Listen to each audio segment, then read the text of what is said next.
Membaca buku ini bikin aku mikir apakah sebuah kebenaran atau keadilan itu harus diterapkan benar-benar sesuai dengan peraturan, atau tetap ada faktor-faktor lain yang bisa kita pertimbangkan, misalnya seperti rasa kemanusiaan atau empati terhadap pelaku dan juga alasan dibalik mereka melakukan hal itu.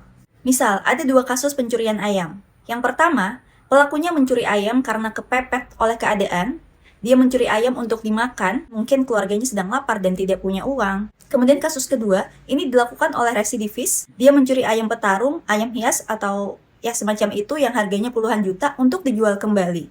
Apakah dua kasus ini bisa kita terapkan dengan aturan yang sama? Ataukah kita boleh berempati dan memaklumi kasus yang pertama? Nah, mungkin seperti itu yang aku rasakan ketika membaca buku Absolute Justice. Aku akhirnya tahu kenapa buku ini judulnya Absolute Justice dan blurbnya cuma perlu satu kalimat. Seharusnya monster itu sudah mati. Monster. Jadi buku ini tuh bercerita tentang satu geng gadis yang bersahabat di masa SMA. Ada 5 orang. Salah satunya adalah Noriko. Pribadi Noriko ini sangat menarik. Jadi dia itu tertarik dengan peraturan ataupun keadilan. Bisa dibilang dia adalah seorang penegak keadilan gitu ya. Teman-temannya merasa sangat beruntung punya teman seperti Noriko. Karena di beberapa kejadian yang menimpa mereka merasa dibela dan dibantu oleh Noriko. Tapi semakin berjalannya waktu, dan semakin banyak aku membaca buku ini, perasaan aku dan perasaan teman-temannya Noriko itu sama. Aku kesel banget sama Noriko.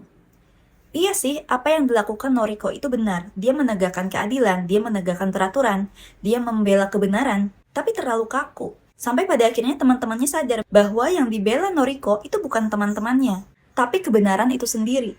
Itulah orang yang dianggap monster oleh teman-temannya. Dari karakter Noriko ini aja sebenarnya buku ini tuh sudah sangat menarik. Tapi bukan Akio Shirikawa namanya kalau tidak ada plot twist di dalamnya. Pada suatu ketika, Noriko ini meninggal. Teman-temannya merasa terganggu dengan karakter Noriko ini pun akhirnya merasa lega.